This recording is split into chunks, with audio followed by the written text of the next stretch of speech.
A'udzubillahi minasyaitonirrajim. Bismillahirrahmanirrahim. Allahumma salli ala Muhammad wa ali Muhammad. Assalamualaikum warahmatullahi wabarakatuh. Waalaikumsalam warahmatullahi Waalaikumsalam warahmatullahi wabarakatuh. Puji dan syukur kehadirat Allah Subhanahu wa taala serta salam dan salawat kita sampaikan untuk junjungan kita Nabi Muhammad Sallallahu Alaihi wa alihi beserta keluarga yang suci, para sahabat dan umatnya yang setia hingga akhir masa. Alhamdulillah di sore hari Kamis menjelang malam Jumat yang insya Allah penuh berkah ini kembali kita bersama-sama mengikuti kajian rutin yang diselenggarakan oleh Majelis Ilmu Nur Zahra secara online, dan kali ini kajian akan diisi oleh Ustadz kita tercinta Ustadz Muhammad Taufik Ali Yahya, dan tema yang akan beliau sampaikan kali ini adalah makna takut positif dan negatif. Ustadz, insya Allah kajian kita selenggarakan sekitar 1 jam. Nanti dibuka juga sesi tanya jawab, dan di akhir sesi kita sama-sama berdoa untuk keberkahan dari silaturahim ini, serta tentunya untuk saudara-saudara kita yang membutuhkan doa dari kita. Baik Ustadz, kami persilahkan untuk memulai kajiannya. Silakan Ustadz Taufik. Ya, terima kasih. A'udzubillahi samil alim minasyaitonir rajim. Bismillahirrahmanirrahim. Bismillahin-nur, bismillahi-nurin nur. Bismillahi-nurun ala nur. Bismillahilladzi huwa mudabbirul umur. Bismillahilladzi khalaqan nur minan nur. Alhamdulillahilladzi khalaqan nur minan nur. Wa anzalan nur ala tur fi kitabin mastur. Fi raqqim mansur biqadarin maqdur. Ala nabiyyin mahbur. Alhamdulillah. Alladzi huwa bil izzi mazkur wa bil fahri mashhur. Wa ala sarra wa darra mashkur.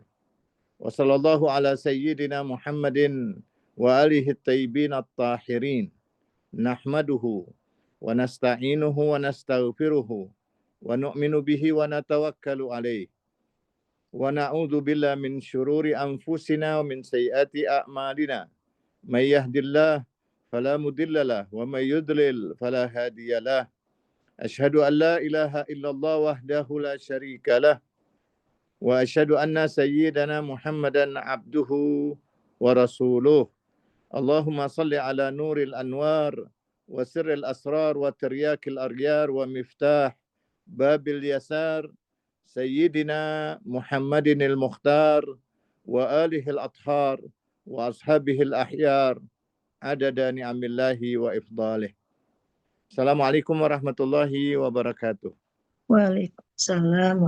Majelis Taklim Nur Zahra, Ibu Dewi Ingkiriwang, dan host kita yang sering membawakan acara di Nur Zahra, yaitu Ibu Tuti Sutrisna, dan bapak-bapak dan ibu-ibu yang dimuliakan oleh Allah. Ketika kita berbicara tentang makna takut, selama ini kita memahami takut itu adalah takut yang negatif, tapi ada takut yang positif. Atau sebaliknya, kadang-kadang kita cuma memahami takut itu cuma kepada Allah, dan pada hakikatnya tapi kita takut juga kepada selain Allah. Bahkan lebih banyak takutnya kita kepada manusia ketimbang kita takut kepada Allah Subhanahu wa taala.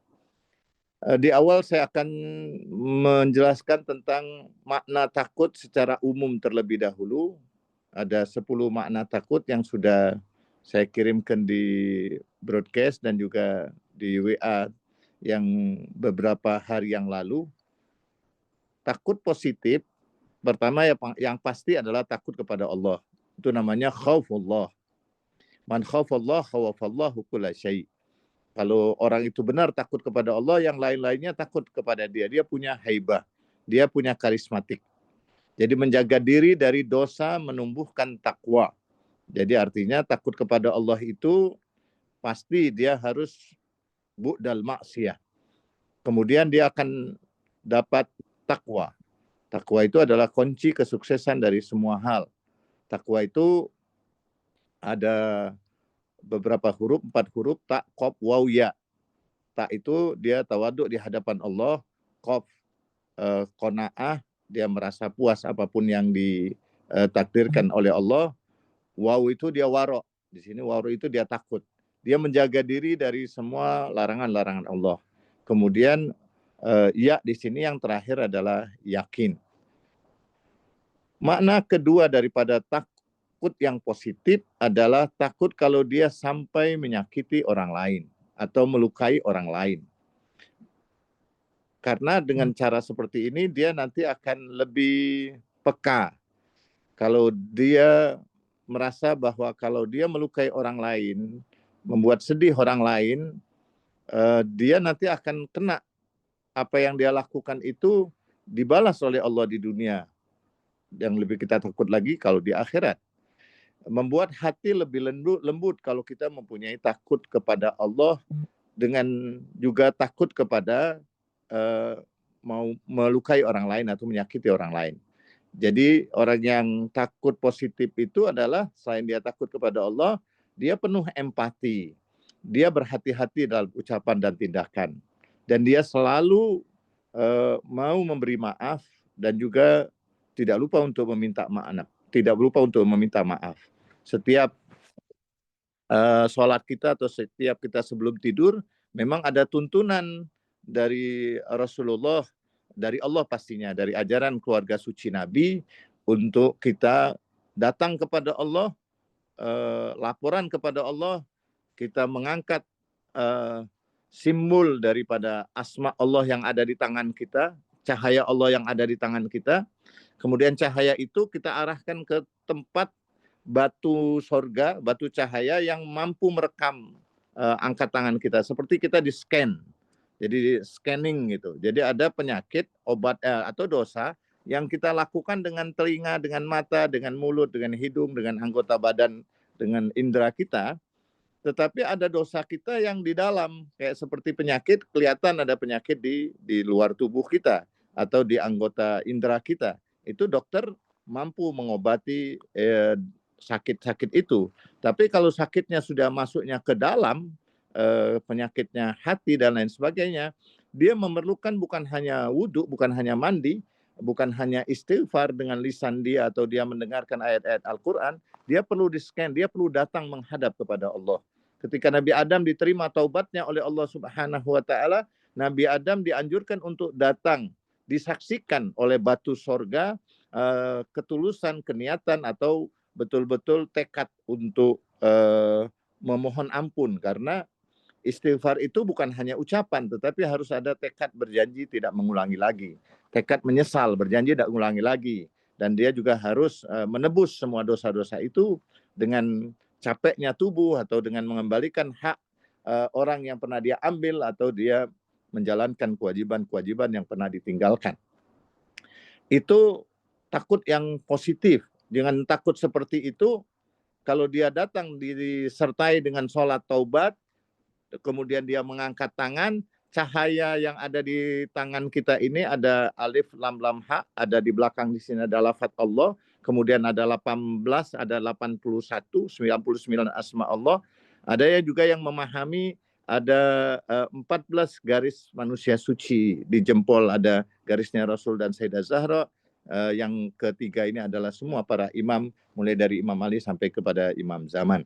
Jadi ketika Nabi Adam diterima taubatnya, Nabi Adam ketika melihat Hajarul Aswad, dia menyapa Hajarul Aswad itu, Hajarul Aswad menjawab, kemudian terlihatlah cahaya di tangannya Nabi Adam, kemudian Nabi Adam memohon dengan cahaya manusia, cahaya yang beliau pernah lihat di arasnya Allah, ya Allah dengan berkah manusia cahaya Muhammad, Ali, Fatimah, Hasan, dan Husain, ampunilah semua dosa-dosaku. Dan diterimalah taubatnya Nabi Adam. Ketika Nabi Adam diterima taubatnya, Nabi Adam minta kepada Allah, ya Allah, anak cucuku juga nanti kalau dia bersalah, mohon dia maafkan. Allah bilang, kalau anak cucumu datang ke tempat ini atau menghadap saja. Jadi ketika kita menghadap saja ke Ka'bah, kemudian kita wanhar itu mengangkat tangan, maka kita di-scan oleh batu sorga wakilnya Allah Subhanahu wa Ta'ala di muka bumi ini sebagai saksi. Kalau kita di Ka'bah di Mekah, saat kita ingin tawaf, kita biasanya ngangkat tangan. Ada yang cuma memahami Bismillah Allahu Akbar. Padahal mereka enggak memahami Bismillah itu siapa, Ar-Rahman itu siapa, Ar-Rahim itu siapa, siapa sosok manusia yang ada di dalam Bismillah. Hakikatnya dia sedang bertawasul dengan 5 manusia suci itu. Hakikatnya Bismillah itu memulai dengan menyebut asma Allah. Asma Allah itu adalah manusia-manusia suci, yaitu Rasulullah, Imam Ali, Sayyidah Fatimah, Imam Hasan, dan Imam Husain. Sama sebenarnya, sama seperti Nabi Adam alaihissalam. Saat kita lakukan itu, dalam riwayat katanya batu sorga itu men-scan seluruh tubuh kita dan membersihkan tubuh kita. Jadi bukan scanning cuma sekedar daftar penyakit yang didapatkan, tetapi dia scanning untuk membersihkan semua dosa-dosa kita. Itu takut kita kepada Allah Subhanahu wa Ta'ala, itu adalah takut yang positif yang kedua. Hati kita jadi lembut, kita penuh empati, kita berhati-hati dalam ucapan serta tindakan. Karena semuanya itu akan berakibat. Ada takut kehilangan waktu, memang memotivasi kita untuk senantiasa produktif atau tidak menunda-nunda kebaikan. Karena menunda-nunda kebaikan itu adalah hasil daripada muktamar setan yang masuk ke telinga kita, disuruh membisikkan oleh iblis. Katanya kalau ada anak Adam yang ingin melakukan perbuatan baik, bisikkan ke telinganya cuma satu kata saja. Kata orang Jakarta itu ntar. Kalau orang Singapura atau Malaysia kejap atau sekejap. Kalau orang Jawa di sini engko atau engke kalau orang Sunda di sini.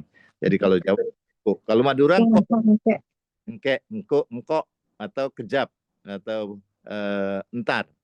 Atau ada beberapa kalimat, tapi sebenarnya kalimatnya singkat sekali, tapi punya pengaruh yang begitu dahsyat, karena saat dia menunda, hakikatnya pekerjaan itu akan tertunda dan dia tidak bisa sukses melakukan. Karena itu mestinya kita harus takut kehilangan waktu. Jadi kita on time. Saya selalu berusaha untuk on time di acara-acara Zoom, 10 menit, 15 menit, saya sudah siap. Saya sudah kasih tahu Anti, saya sudah siap. Takut kehilangan waktu. Yang kelima, ini takut yang positif. Takut mengecewakan amanah. Kalau kita dititipin amanah, kita Rasulullah itu kalau dapat pampasan perang, Imam Ali juga, dia tidak putarkan itu dana-dananya itu. Hari itu juga dia habiskan.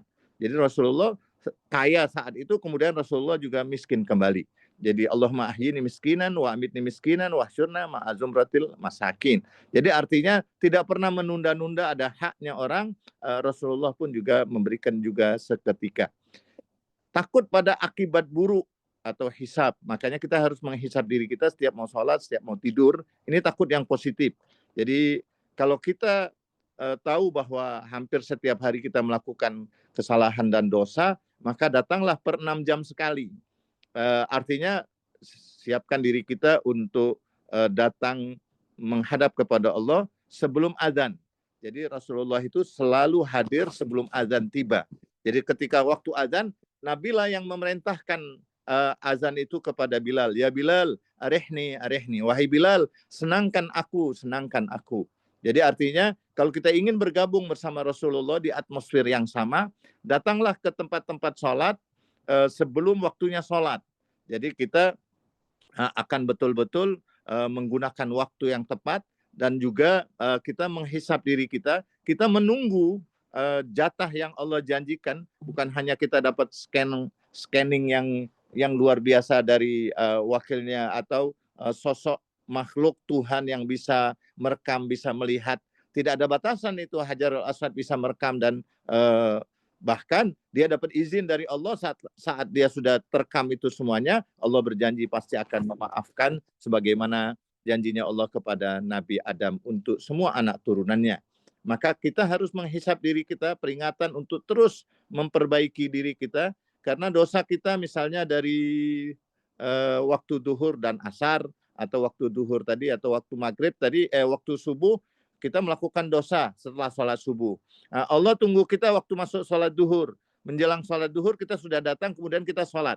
Saat itu sebelumnya malaikat sudah ingin mencatat dosa kita ke dalam buku besar. Kemudian Allah bilang kepada malaikat, jangan dulu, dikonsep aja dulu.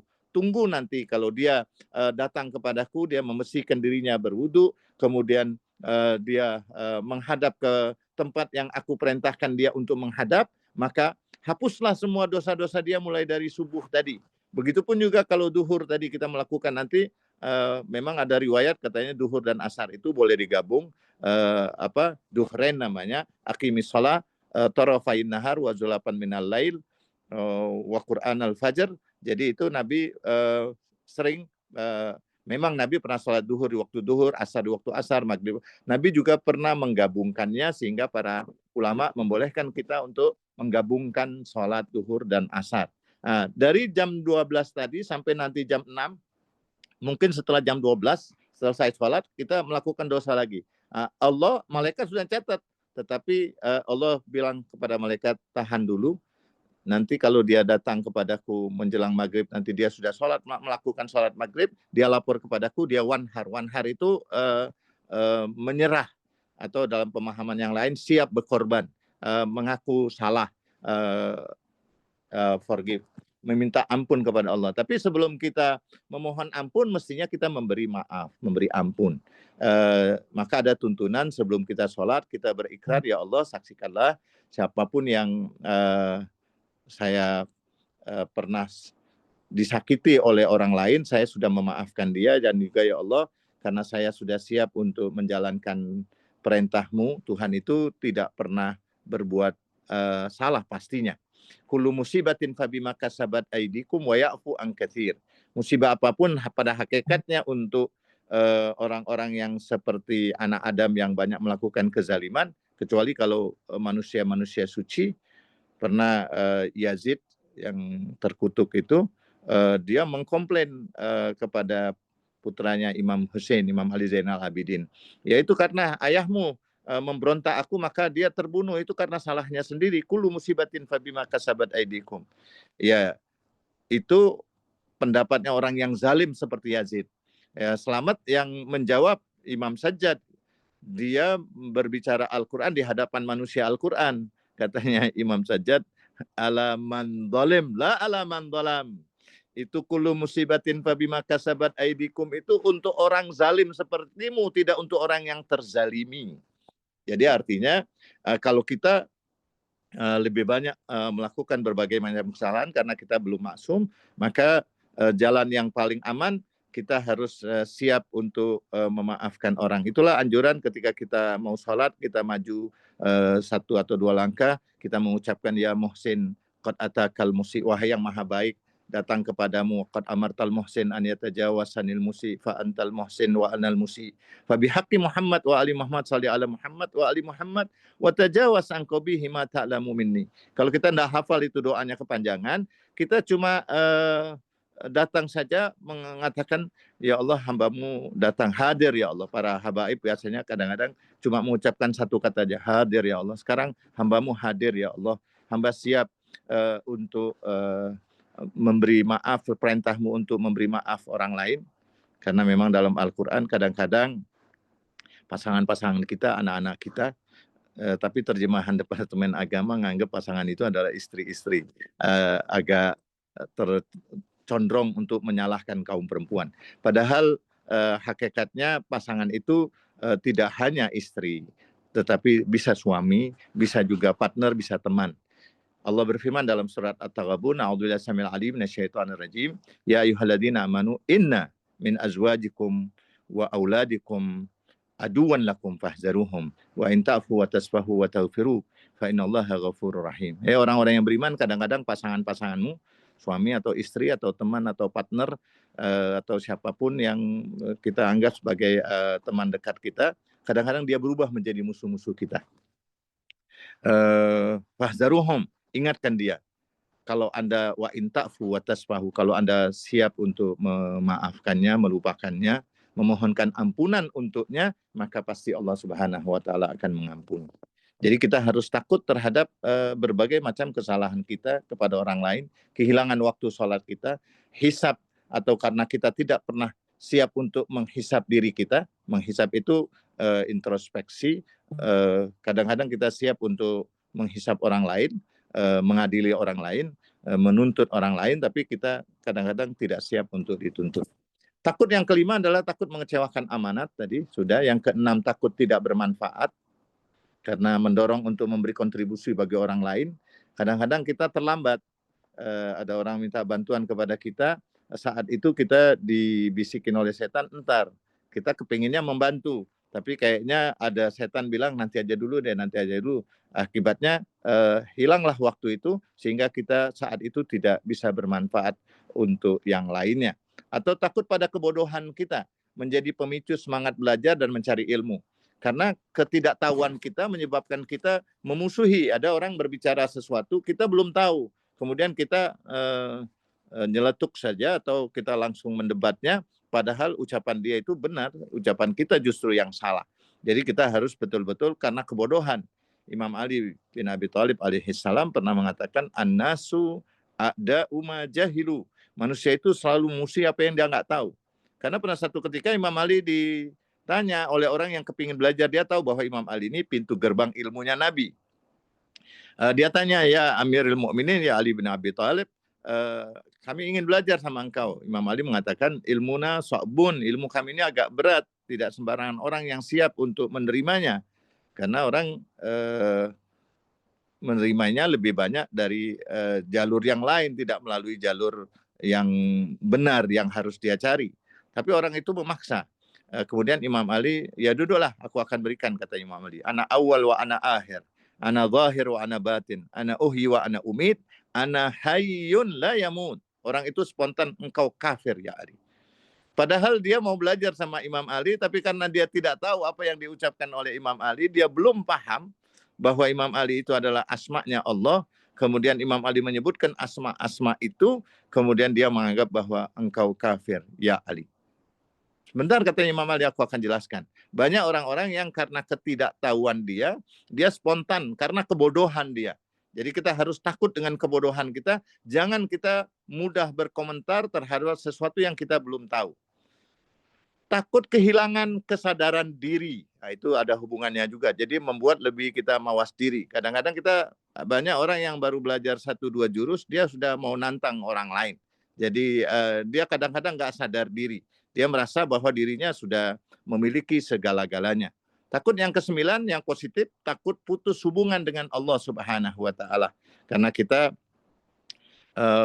pernah saya tanyakan, kamu pernah mendengar nggak suara Allah, suaranya Nabi? Kamu percaya sama Allah, pernah melihat Allah nggak? Pernah melihat Nabi nggak? Kemudian ya karena pertanyaan ini menurut dia aneh, belum pernah dia dengar, dia bilang enggak. Padahal sebenarnya kita senantiasa tidak lepas dari pantauan Allah. Wa qul i'malu fasayrallahu amalakum wa rasuluhu wal mu'minun. Beramallah kalian, nanti kalian senantiasa diawasi oleh Allah. Artinya di mana tidak ada Allah di alam semesta ini, semuanya ciptaan dia, dan ciptaan itu diatur, dilihat oleh dia, dan diopeni katanya orang Jawa, dipelihara. Jadi artinya takut yang positif itu takut putus hubungan kita dengan Allah. Jadi menyebabkan kita tidak lapor, tidak berdoa, tidak berzikir, tidak beribadah. Kita cuma beribadah pada saat-saat tertentu saja. Kalau sudah kepepet baru teriak, oh my God, ya Gusti, ya Allah. Takut yang ke-10, yang positif, takut pada kelalaian hati. Jadi membuat jiwa kita tetap hidup dan terjaga. Jadi kita senantiasa tidak lalai. Artinya kita tahu waktu-waktu kita bersama Allah. Saya punya guru itu almarhum Habib Husin Al-Habsyi di Bangil itu, dia antara maghrib dan isya itu, ya kecuali kalau dokter yang memang tugasnya praktek dan dia melayani orang itu kewajiban. Tetapi untuk orang-orang yang tertentu, para aulia Allah, dia punya waktu antara dia sama Allah. Jadi antara maghrib dan isya itu waktu dia cuma untuk berdialog dengan Allah, mengaji. Waktu itu tidak boleh diganggu sama sekali. Jadi kalau ganggu dia anggap bahwa ini dia akan mengganggu saya dalam untuk ibadah. Jadi dia sudah punya timetable, punya waktu, jangan tidak mau kehilangan, dan dia punya prioritas untuk dia berdialog dengan Allah.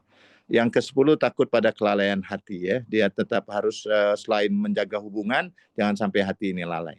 Kita masuk tentang takut negatif. Itu semua takut yang saya sebutkan tadi ada takut yang positif.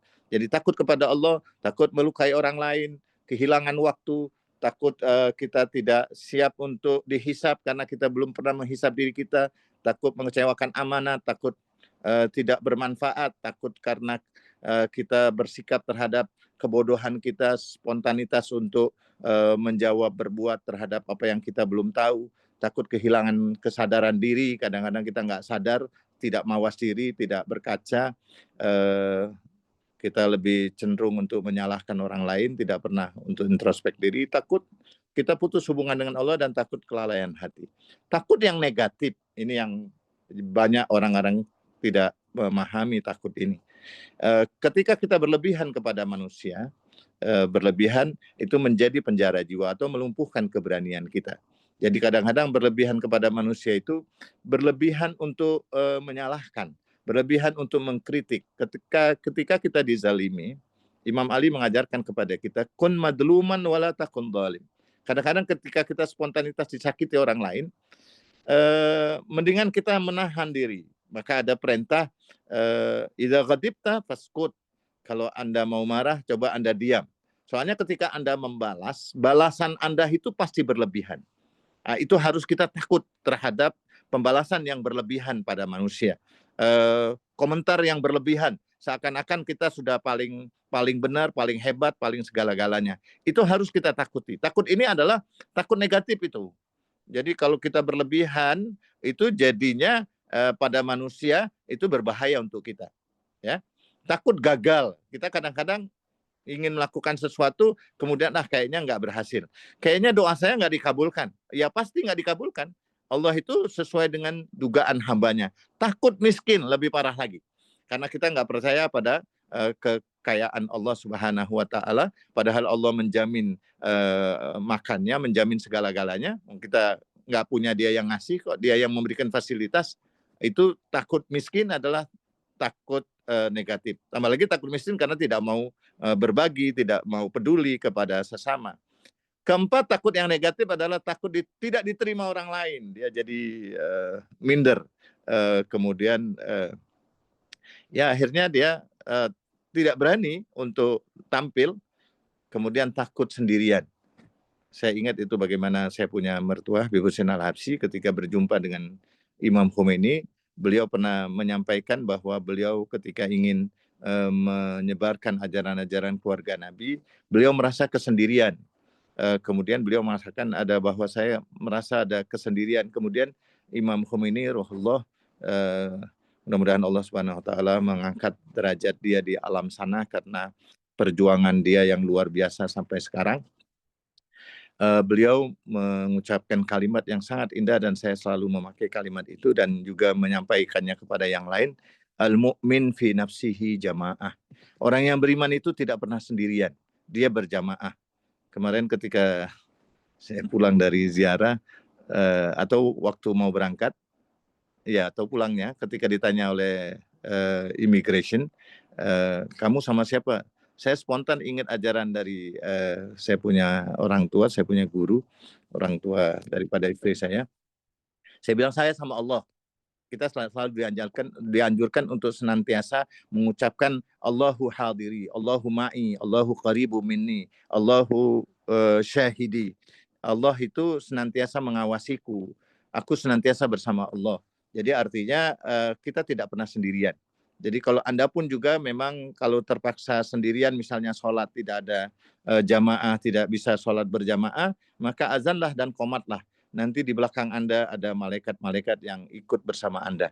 Jadi kita tidak pernah sendirian. Kita bersama Allah dan ada malaikat yang bersama kita.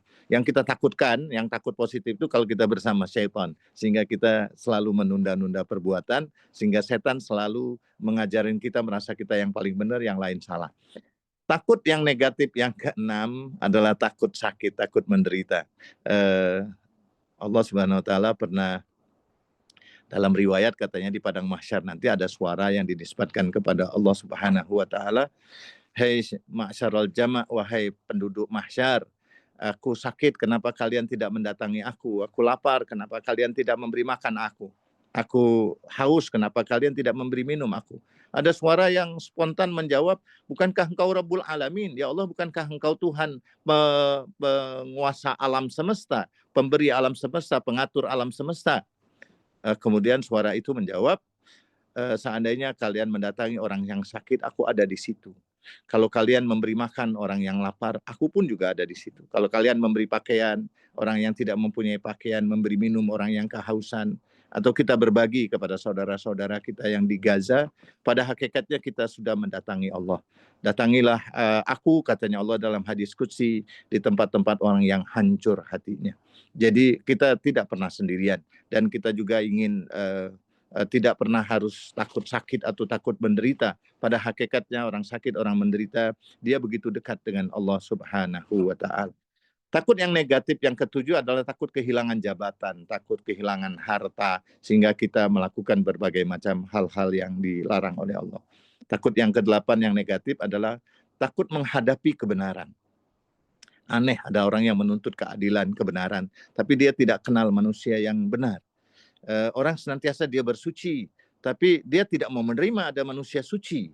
Dia percaya ada tempat suci, kota suci, hari suci, dan bulan suci, tapi sangat disayangkan dia tidak percaya kepada manusia suci yang memang Allah sudah sucikan, karena memang mereka itu adalah untuk contoh.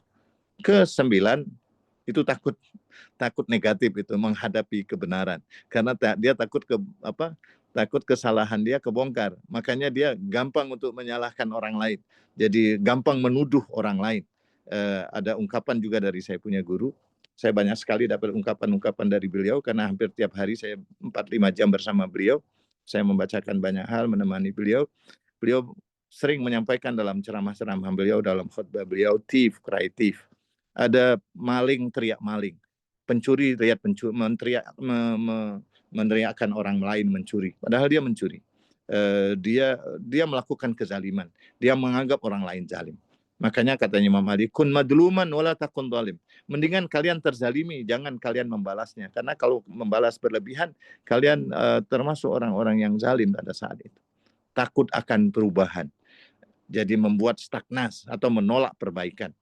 Dalam doa Rasulullah, yang kalau kita baca doa ini, itu doanya memang Nabi mengajarkan di bulan Ramadan, tapi saya membacanya hampir di setiap kunut-kunut salat saya.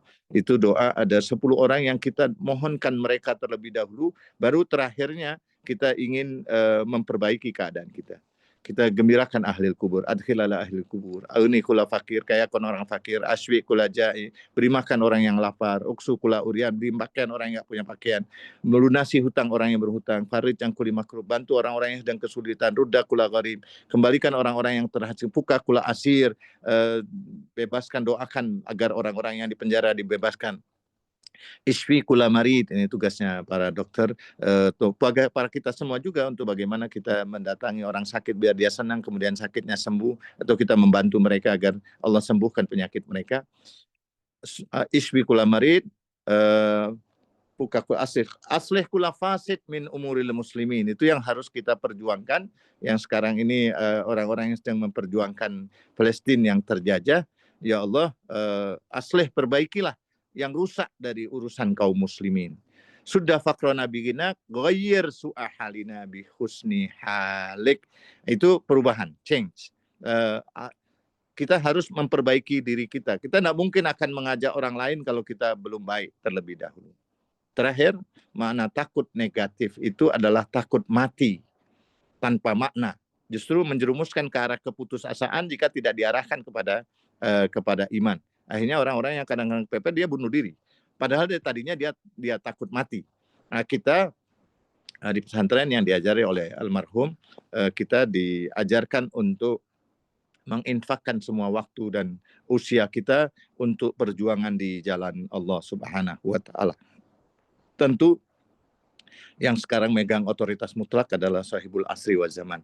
Jadi kita sudah harus niatkan menginfakkan semuanya ini adalah untuk sahibul zaman, sebagaimana yang dicontohkan oleh Wali Faqih, oleh Ayatullah Said Imam Khamenei, bahwa beliau menyampaikan bahwa popularitas yang aku miliki, tubuhku cacat, popularitas yang aku miliki itu semuanya dari berkahnya sahibul asri wa zaman, manusia cahaya yang terakhir, dan semua ini milikmu, semua ini milikmu.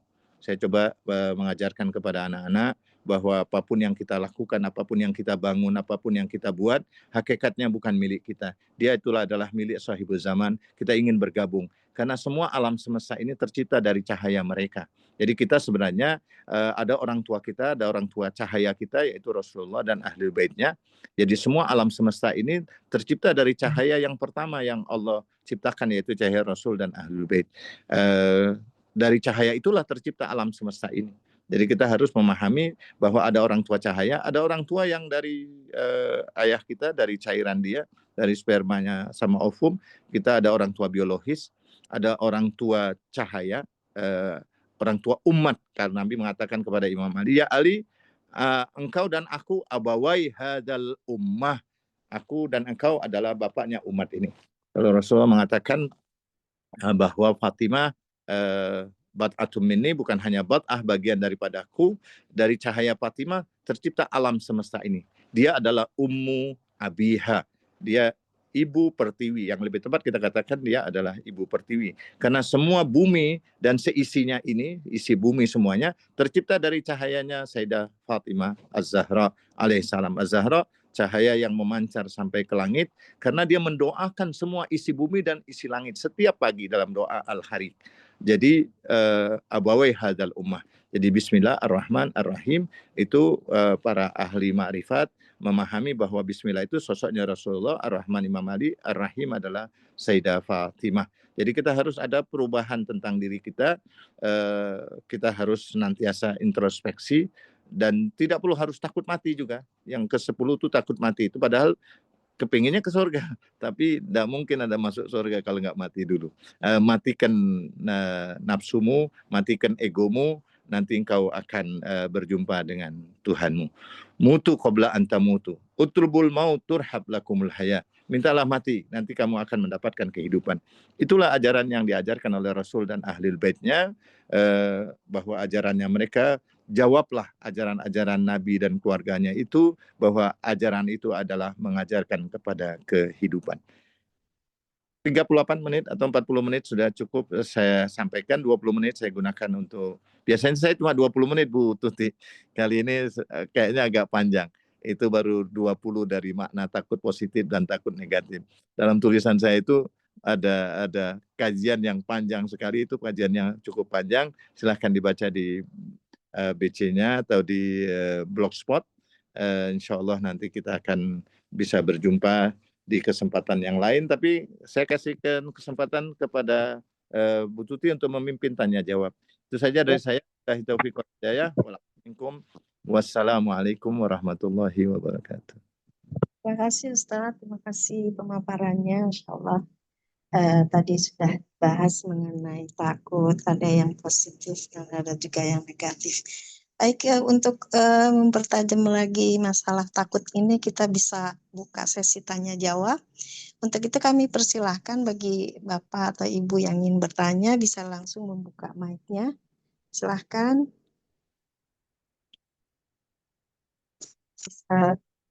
Iya, silakan. Ya, silakan. Mungkin dibuka Pak Bambang dulu kali, Pak Bambang. Bambang biasanya. Silakan Pak Bambang. Ya Ustaz. Okay. Karena saya sebut namanya, saya tanya juga Ustaz. Ya. Ustaz, saya tergelitik mengenai masalah terakhir tadi Ustaz katakan takut mati Ustaz. Yes. Ya kan? Wajar kan Ustaz kalau orang itu mempunyai rasa takut mati Ustaz. Iya. Yeah. Kenapa saya katakan wajar? Karena kita merasa bahwasanya kita ini belum benar kan Ustaz. Okay. Kita berusaha dalam kehidupan ini setiap saat membenahi diri kita, merubah kesalahan-kesalahan kita untuk menjadi baik kan Ustaz. Jadi kalau umpamanya kita merasa bahwasanya kita penuh dengan kekurangan, takut mati itu kan suatu hal yang wajar Ustaz. Karena kita belum benar nih.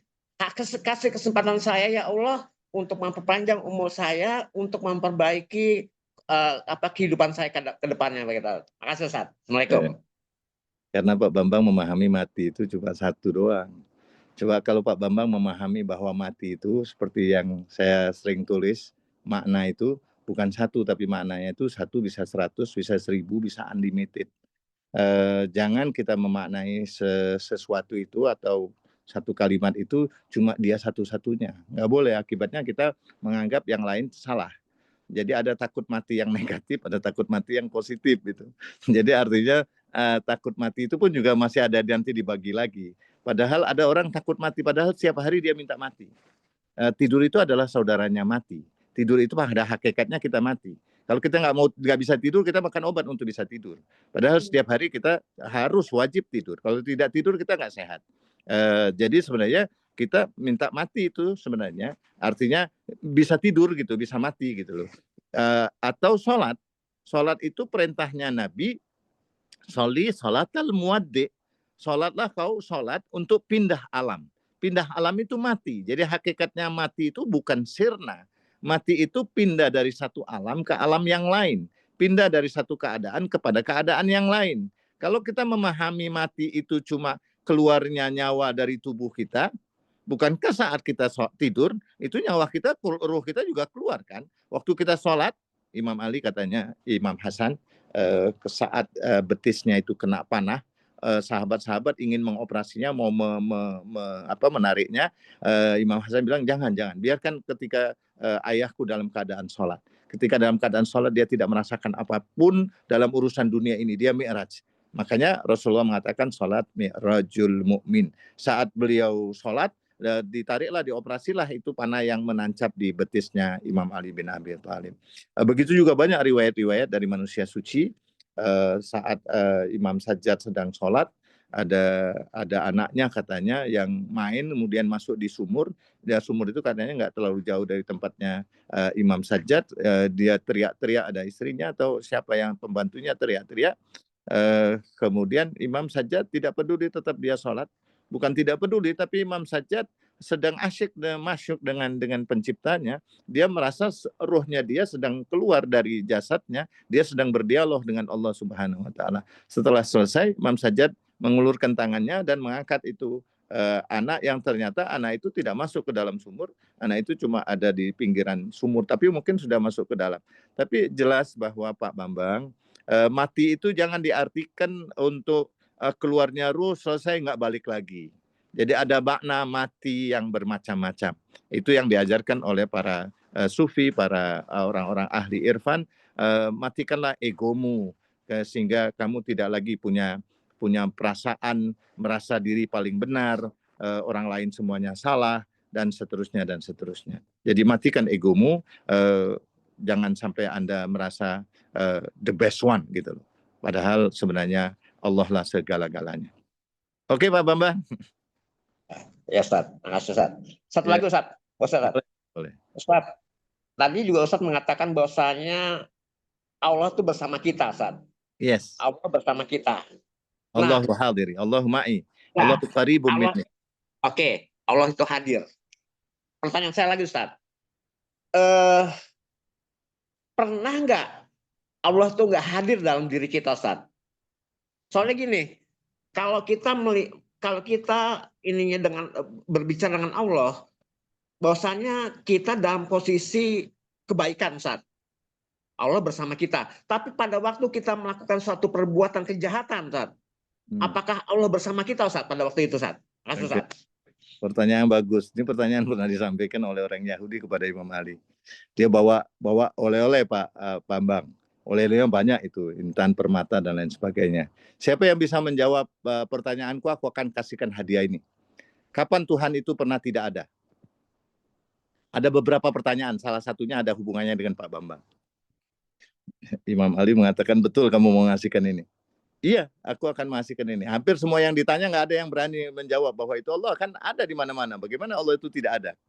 Jadi bukan hanya tidak hadir pada diri, tidak ada sama sekali. Allah itu tidak ada. Betul kata Imam Ali, nanyakan lagi, betul.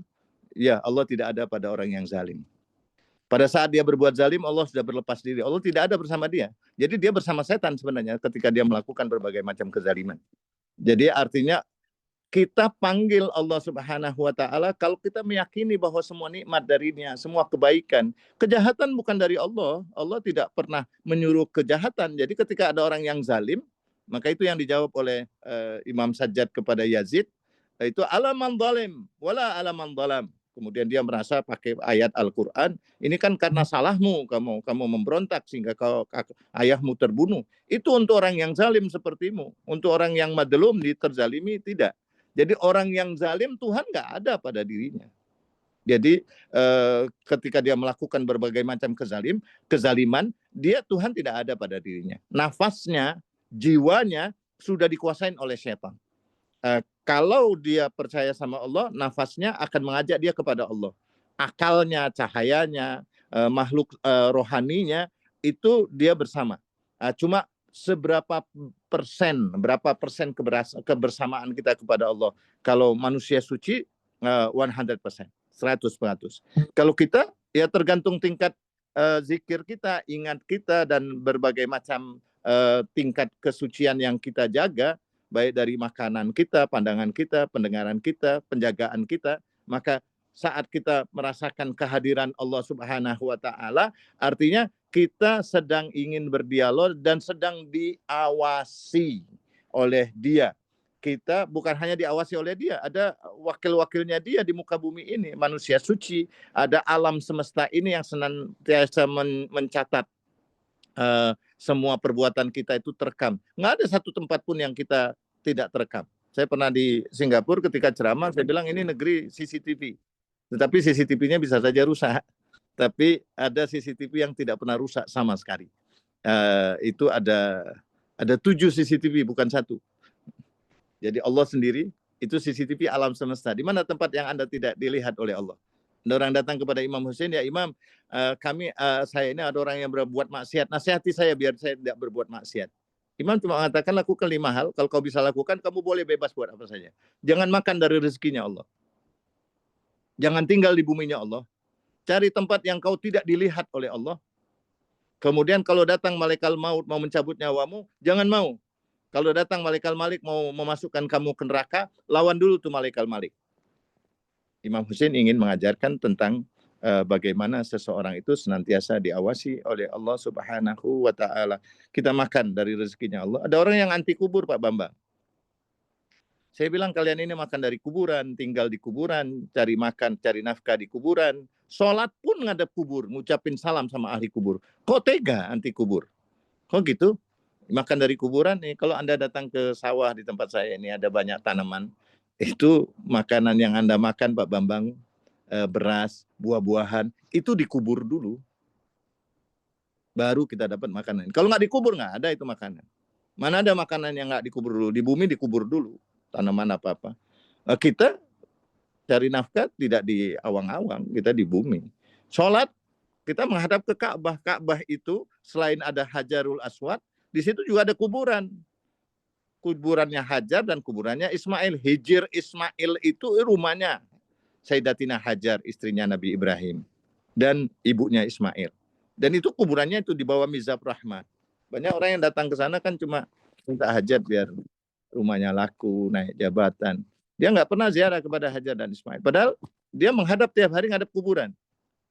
Pasti kalau dia menghadap Ka'bah, yang menghadap kuburan itu. Tadinya ada kuburan Nabi Adam, tapi Nabi Adam ketika banjir Nabi Nuh, jasadnya dibawa oleh Nabi Nuh di perahunya Nabi Nuh sampai ke Najab sana. Ketika tambatnya di sana, Nabi Adam dikuburkan oleh Nabi Nuh. Kemudian Nabi Nuh berwasiat juga untuk dikuburkan di sampingnya. Imam Ali juga berwasiat kuburkan antara Adam wa Nuh, antara Adam dan Nuh. Jadi kalau kita datang ke Najaf itu kuburannya selain kuburan Nabi Adam dan Nabi Nuh, di tengah-tengahnya adalah kuburannya Imam Ali bin Abi Thalib. Jadi itu Pak Bambang. Mudah-mudahan jawabannya cukup. Ya. Kalau iya, jadi gini Ustaz. Orang yang melakukan kezaliman itu Allah itu nggak bersamanya kan Ustaz. Dia ya kan? Ya, tapi kan orang itu kan bisa berubah Ustaz. Suatu saat orang itu bisa berubah kan Ustaz. Sekarang dia melakukan kezaliman, Allah nggak bersamanya, tapi suatu saat orang itu akan sadar, Allah akan kembali lagi kan Ustaz ke dia saat itu Ustaz ya. Ya dong, pasti kan. Allah itu maha kasih, maha sayang. Ya, jadi makanya dalam doa Kumail yang dipanjatkan oleh Imam Ali itu, Imam Ali tidak sanggup kalau berpisah dari Allah Subhanahu wa taala. Keterpisahan itu adalah karena kezaliman. Maka manusia suci itu ingin menjelaskan bahwa mereka tidak pernah melakukan kezaliman sedikit pun karena memang manusia contoh. Jadi itu yang diajarkan. Kita diajarkan Allahu hadiri, Allahu syahidi, Allahu qaribum minni, Allah melihatku, aku dekat dengan Allah, Allah bersamaku. Itu artinya untuk menghadirkan kita senantiasa bahwa kita terekam. Ada CCTV-nya Allah, ada manusia suci, semua amal kita dicatat, ada malaikat yang mencatat, ada anggota badan kita, tangan kita, semua nanti akan berbicara. Ada alam semesta, al-yauma tuhadditsu akhbaruha bi anna rabbaka auhalaha. Di mana semua materi yang ada di ini itu berbicara. Karena Allah perintahkan dia berbicara. Artinya semua merekam. Oke, Bang? Ya, makasih Ustaz. Syukran Ustaz. Nah, syukran alawat. Bagus pertanyaan. Terima kasih, Pak Sama-sama. Maman. Tuti. Yang lain kami persilakan ibu-ibu kali ada yang mau bertanya, silakan langsung buka mic-nya. Fenty, silakan Fenty. Ini ada di chat, ada Dia di chat pertanyaan aja, Ustaz. nggak ngomong. Silakan, nggak apa-apa. Dibacain. Saya baca ya, Oke. Ustaz. Afwan izin bertanya Ustadz. Maaf tidak bicara langsung, lagi hilang suaranya. Semoga Ya, cepat sembuh ya. Baik. Ini saya Sembuhkan pernah orang. mendapat kajian dari salah seorang guru bahwa sebagai pengikut Ahlul Bait atau berwilayah kita harus yakin bahwa kita adalah calon penghuni surga. Pertanyaannya, apakah itu termasuk roja atau termasuk kepedean nggak Ustadz? Oke. Boleh kita Tutup. merasa yakin akan masa depan sebagai calon ahli surga. Afwan, agak beda dengan tema. Bagus, Ya, nggak Ustadz. apa-apa. Kasihan juga ya Fenty. Fenty sudah pernah ke surga belum? Kadang-kadang saya tanya. Saya ini kadang-kadang sering ceramah, ada pertanyaan-pertanyaan yang menggelitik. Anda ini sudah pernah ke surga belum? Ada orang yang berdoa minta doa kepada Imam Ja'far. Ya Imam, doakan kita biar kita masuk surga. Imam bilang, kamu jangan berdoa begitu. Mintalah jangan sampai keluar surga. Sebenarnya kamu sudah di surga. Kita itu sebenarnya dari surga, Fenty, Bu Tuti, dan Pak Bambang, dan yang lainnya. Karena saat kita berada di dalam perut ibu kita, itu kita berada di sorga, semua fasilitas ada, makanan yang kita makan itu tidak keluar kotoran apa-apa, kita nyaman saja, semua kita menikmati, seakan di sorga. Ada yang mengatakan memang di sorga. Kalau Anda datang ke tempat saya di sini itu ya kalau orang-orang Arab dia bilang sorga, jannah katanya. Karena jannah yang dimaksudkan di situ adalah tanaman-tanaman yang hijau, udara yang dingin. Di tempat dia itu panas. Jadi kalau di sini tempatnya dingin, pemandangannya hijau, kemudian semua ada air yang mengalir, ada macam-macam makanan, itu surga untuk dia. Jadi artinya surga itu mala ainun ra'at wala uzunun sami'at wala khatarun ala qalbi bashar. Itu belum pernah dia lihat di matanya dia, belum pernah dia mendengar sesuatu yang indah gitu loh, dan belum pernah terpikirkan itu sesuatu itu. Kita kadang-kadang nggak pernah terpikirkan kan bahwa kita sudah semua kita berada dalam, ya kecuali Nabi Adam. Nabi Adam memang dari sorga diciptakan di dunia ini. Kemudian kita turun ke bumi, kita lahir di bumi, itu kaki ibu kita sorga. Al-jannatu tahta aqdamil ummahat. Sorga itu berada di bawah telapak kaki ibu. Di mana sih telapak kaki ibu itu? Ibulah yang mengajarkan kita jalan. Ibulah yang memberi kita makan. Ibulah yang memberikan kita segala-galanya. Hakikatnya bukan kaki, semuanya itu sorga. Karena ridhonya dia adalah sorga. Murkanya orang tua kita, ibu kita adalah neraka. Begitupun juga murkanya Rasul dan Ahlul Bait. Ridho Allah, ridona Ahlul Bait.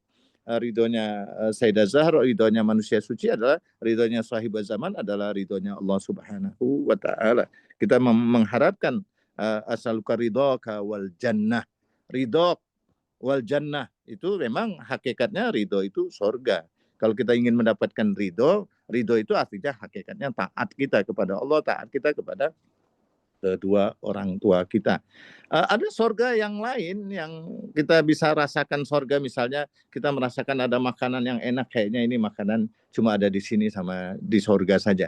Artinya kita ingin menyenangkan orang yang ngasih makan kita, sehingga akan kita katakan kepada dia, memang ini luar biasa, mudah-mudahan Allah yang orang yang memberi kita makan ini dibalas dengan makanan sorga. Saat kita dihadapkan dengan makanan-makanan yang enak dan lain sebagainya, saat kita mau buka puasa, saat kita lapar, kita ingin berbuka puasa, kita doa kepada Allah, ya Allah, sebelum kita diajak orang makan, atau saya ngajak orang makan, atau apapun makanan yang ada di hadapan hidangan kita doakan, ya Allah, sebelum kau berikan kami mendapatkan kenikmatan makanan ini, berikan dulu kepada orang-orang yang pertama kali memberikan makan kepadaku, manusia yang pertama kali memberikan makanannya kepadaku. Dari air susunya, dari ibu kita sudah mendapatkan makanan yang pertama, yang luar biasa, spesial makanan itu. Balaslah makanan itu untuk orang-orang yang banyak jasanya kepada kita. Pasangan kita, siapapun yang menyiapkan makanan untuk kita doakan. Atau untuk orang-orang yang sudah meninggal, ya Allah, orang-orang yang banyak berbuat baik kepadaku, sebelum kami makan ini, sampaikan pahala makanan ini kepada mereka. Berarti dia makanan itu sudah sampai dulu ke sana sebelum kita makan. Jadi before 1 second gitu loh. Sebelum 1 detik kita ingin menghadiahkan pahala makanan itu, pahala apa saja kepada yang lain. Karena innamal a'malu binniyat, amalan itu tergantung niatnya. Kalau kita punya niat, kita niatkan aja apa yang menjadi niatnya kita niatkan. Niat kita itu khairun min amalih, katanya Nabi, katanya Maksumin. Niat itu batinnya amal. Niat itu adalah ilmu, dia cahaya. Ketika kita berniat, itu pahalanya sudah sampai di sisi Allah Subhanahu wa taala. Kita belum berbuat lagi, misalnya. Kita belum makan, kita sudah berniat, ya Allah, sampaikan makanan itu. Itu niat sampai. Kita punya rencana apapun, kita sudah punya rencana dan lain sebagainya, sampaikan rencana itu. Bila perlu kalau kita mau menghayal aja dulu. Nanti insya Allah kalau hayalan kita adalah niat yang baik, positif, insya Allah sampai kepada Allah Subhanahu wa taala. Itu surga, Penti. Jadi Anda bayangkan bahwa Anda sudah di surga, bukan pede. Anda sujud di tanah Karbala. Itu dalam riwayat katanya Anda sudah melewati 7 lapis langit. Artinya 7 lapis langit, terakhirnya sampainya ke Sidratul Muntaha, surga. Ada langit pertama ketemu Nabi Adam, langit berikutnya sampai ke langit ke-7 dengan ketemu Nabi Ibrahim, ketemu puncaknya sampai ke Sidratul Muntaha, ketemu Rasulullah, ketemu Allah Subhanahu wa taala, dalam tanda petik pemahaman tentang tempat yang sangat luar biasa. Jadi artinya kita sujud di tanah Karbala itu sujud di tanah sorga. Kalau Anda sujud di tanah sorga, ada orang-orang bilang, kenapa sih saya di sini kadang-kadang banyak orang-orang yang sholat pakai tanah Karbala itu. Orang-orang kan tanya sama saya, Bi, mereka panggil Abi. Bi, kenapa Bi, teman-temannya Abi itu semuanya kok sujudnya di kerewengan atau di tanah itu? Gitu. Saya bilang, kamu lihat orang mati nggak? Ya lihat, dia disujudkan di mana? Dibuka enggak itunya? Dia punya kain kafan. Hijatnya ditaruh di mana? Taruh di tanah. Saya bilang dia latihan mati, saya bilang. Oh kalau gitu saya kepengen latihan mati, pinjam itu tanah Karbala. Karena orang yang sujud di tanah itu ngikutin Quran, saya bilang, bukan ngikutin sunnah. Mungkin ada kadang-kadang saya dipaksa, Ustaz ahli sunnah ya? Enggak lah, saya bilang, saya ahli Quran was sunnah, saya bilang. Soalnya kalau ngikutin sunnah saja enggak ada Qurannya. Saya bilang saya sujud di sini ngikutin Quran. Karena Quran bilang minha khalaqnakum wa fiha nu'idukum wa minha nukhrijukum taratan ukhra. Dari tanah kau diciptakan, kepada tanah kau akan dikembalikan. Dari tanah juga kau nanti akan dibangkitkan. Semuanya tanah. Wong kita makan semuanya dari tanah kok. Iya kan? Wong kitanya dari tanah. Aneh kan ada orang yang kok anti tanah padahal dia makan tanah tiap hari. Dia makan dari tanah maksudnya. Bagus, Penti, pertanyaannya. Jadi Anda sudah di sorga. Anda dilihat oleh manusia sorga, istiqomalah bersama manusia sorga. Jagalah ibu-ibu Anda, jagalah ibu rohani Anda, bapak rohani Anda. Ada ibu yang jasmani, ada ibu rohani. Guru-gurumu itu adalah ibu dan bapak rohanimu. Ada orang tua Anda, ya artinya orang yang lebih tua dari kita. Jadi orang tua itu ada 4, Pak Bambang. Rasulullah, Imam Ali, dan Sayyidah Fatimah, ayah dan ibu kita. Kemudian bapak dan ibu kita itu orang tua kita. Ada guru-guru Anda, ibu guru dan bapak guru Anda itu adalah guru spiritualis Anda, guru ilmu Anda, guru yang mengajarkan pertama kali Anda bisa baca tulis. Yang keempat adalah orang yang lebih tua dari kita. Dia adalah orang tua kita. Dan kita memang dianjurkan dalam ajaran Ahlul Bait untuk menghadiahkan sholat kepada mereka. Jadi kalau kita hadiahkan sholat kepada orang tua kita, jangan dinisbatkan hanya orang tua biologis, tapi niatkan juga untuk Rasulullah dan Ahlul Baitnya, untuk guru-guru kita, dan untuk semua orang yang lebih tua dari kita. Jadi satu kali kita sholat hadiah, kita mengirimkan kepada semuanya. Yang ada anjuran habis Fatihah kita baca ayat 40-41. Rabbi jalni muqimas shalah, surat Ibrahim. Rabbi jalni muqimas shalah min dzurriyyati. Biasanya ibu-ibu Nurul Zahra itu tinggal buka saja, Ustaz di buku yang mana? Nanti di buku salat tahajud ada salat untuk orang tua. Dan diniatkan orang tua itu bukan hanya orang tua biologis, tapi tua umat, ada orang tua spiritualis, dan ada orang tua yang lebih tua dari kita. Bagus pertanyaannya Fenty, jawabannya kemana-mana. Tapi ya mudah-mudahan ada manfaatnya. Udah jam 5 Bu Tuti. 1 jam. Sudah cukup? Iya, Ustaz, kalau Belum, Ustaz. masih ada yang mau bertanya lagi, Asik silakan. ya. Masih Oke, bisa oke. satu dong Ustaz, satu lagi ya. Tergantung host, tergantung Bu Tuti. Kalau Bu Tuti izinkan, ya Oh, saya akan siap. Masih Insya ada, Allah, Ustaz. Insya Allah Ya, makasih diizinkan Pak. Ustaz. Ini kayaknya di chatting apa nih? Di chatting ada 2 itu. Oh, udah tadi Bu Fenty. Bu Fenty. Makasih katanya sudah tercerahkan Bu Fenty, Masya Allah. Kita juga ikut tercerahkan nih, makanya bagi-bagi yang punya pertanyaan, Insya Allah dengan jawaban yang diberikan Ustadz, kita tambah lagi ilmunya, tambah tercerahkan.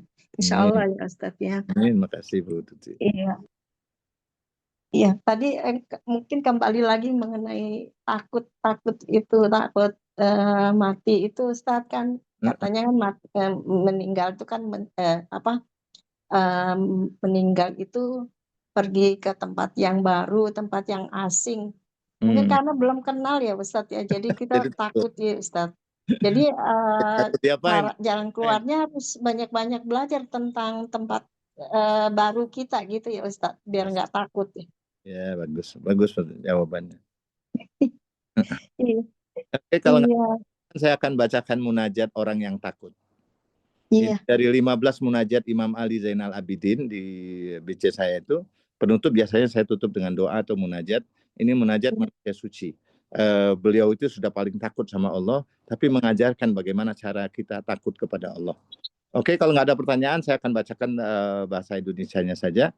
Mudah-mudahan kita merangkum semua takutnya kita kepada Allah dari kalimat manusia suci Imam Sajjad. Jadi ketika kita berdoa dengan doa-doa manusia suci, hakikatnya kita sedang mendengarkan lantunan untayan kata-kata mereka yang akan membimbing kita tentang nilai-nilai kebenaran, pemahaman tentang takut yang sejati kita kepada Allah Subhanahu wa Ta'ala. Ya, sepertinya pertanyaannya sudah tidak ada lagi Ustadz, insya Allah. Iya, waktunya pun juga sudah jam 17.30. Iya, boleh kita. Izinkan saya akan baca munajat ini. Iya. Mudah-mudahan Subhanahu wa Ta'ala kita niatkan munajat ini adalah munajat mewakili orang-orang tua kita yang mungkin belum sampai mereka membaca munajat ini, dan juga untuk guru-guru kita dan orang-orang yang sangat membutuhkan tentang munajat, tentang ketakutan diri yang positif kepada Allah Subhanahu wa Ta'ala. Inilah munajat khaifin dari Imam Ali Zainal Abidin As-Sajjad, putranya Imam Hussein, cucunya Imam Ali, dan buyutnya Sayyidah Fatimah, cucunya Sayyidah Fatimah dan Rasulullah sallallahu alaihi wasallam. Bismillahirrahmanirrahim. Allahumma shalli ala Muhammad wa ali Muhammad. Ya Allah, dengan asma-Mu yang maha kasih, maha sayang, limpahkanlah salawat untuk Nabi Muhammad dan keluarga Muhammad. Gabungkan kami dengan ajaran mereka, ya Allah. Ya Allah, benarkah Engkau akan menyiksa kami setelah kami bertobat padamu? Benarkah Engkau akan menjauhi kami setelah kami mencintai-Mu? Benarkah Engkau akan menolak kami setelah kami mengharapkan rahmat dan maaf-Mu? Benarkah Engkau akan menghempaskan setelah kami berlindung dengan ampunan-Mu? Demi wajah-Mu yang mulia, tidak mungkin Engkau mengecewakan kami. Duhai diri kami, untuk kecelakaankah Ibu melahirkan kami? Untuk kesusahankah Engkau memelihara kami. Alangkah baiknya bila ibu tidak melahirkan kami dan engkau tidak memelihara kami, ya Allah. Alangkah baiknya sekiranya kami tahu engkau jadikan kami ini pemilik bahagia dengan kedekatan kami yang kau istimewakan di dekatmu, sehingga tenanglah hati kami dan tentram kami. Ilahna ya Allah, apakah engkau akan menggelapkan wajah-wajah yang sudah rebah, tunduk karena kebesaranmu? Apakah engkau akan membungkam lidah-lidah yang selalu bergetar memuji keagungan dan keluruhanmu? Apakah engkau akan mengunci hati yang telah luluh dalam kecintaan padamu? Apakah engkau akan menulikan telinga-telinga yang telah menikmati mendengarkan zikirmu dalam iradahmu? Apakah engkau akan membelenggu tangan-tangan yang terangkat karena harapan padamu? Apakah engkau akan menyiksa tubuh-tubuh yang beramal mematuhimu sehingga melepuh dalam mengabdi padamu? Apakah engkau akan mengadab kaki-kaki yang berlari untuk berbakti padamu? Ya Allah, ya Tuhan kami, jangan tutup pintu rahmat-Mu dari orang yang mengesahkan-Mu. Jangan halangi memandang indahnya ru'yat-Mu dari orang yang merindukan-Mu. Ilahna ya Allah, diri yang telah kau teguhkan dengan tauhid-Mu, bagaimana mungkin engkau rendahkan dengan kehinaan pengusiran-Mu? Hati yang telah terikat dengan cinta-Mu, bagaimana mungkin engkau bakar dengan panasnya api-Mu? Ilahi, ya Allah, lindungi kami dari pedihnya murka-Mu, besarnya marah-Mu. Duhai yang maha pengasih, Duhai yang maha pemberi, Duhai yang maha penyayang, Duhai yang maha penyantun, Duhai yang maha pemaksa, Duhai yang maha penguasa, Duhai yang maha pengampun, Duhai yang maha penutup. Selamatkan kami semua ya Allah. Selamatkan bangsa kami, selamatkan saudara-saudara kami yang berada di Palestina dan di mana saja mereka berada yang sedang tertindas. Selamatkan kami semua. Selamatkan anak-anak kami, keturunan kami. Selamatkan kami dengan rahmat-Mu dari azab neraka dan ungkapan cela pada saat terpisah orang mulia dan orang durhaka. Ketika segala daya binasa, segala bahaya menimpa, setiap diri dibalas sesuai dengan hasil kerjanya. Ketika orang baik didekatkan dan orang jahat dijauhkan, sebenarnya mereka tidak disalimi. Ampuni kami ya Allah. Ampuni kedua orang tua kami. Balas saja sahabat orang yang banyak berbuat baik kepada kami. Ampuni juga orang-orang yang kami pernah melakukan kezaliman kepada mereka. Allahumma qul li walikal hujjat ibn al-Hasan. Salatuka alaihi wa ala aba'i fi hadis sa'fi kulli sa'a. Waliyan hafidha qa'idan wa nasira. Wa dalilan wa aina. Hatta tuskinahu ardaka taw'atu mati'ahu fiha tawila.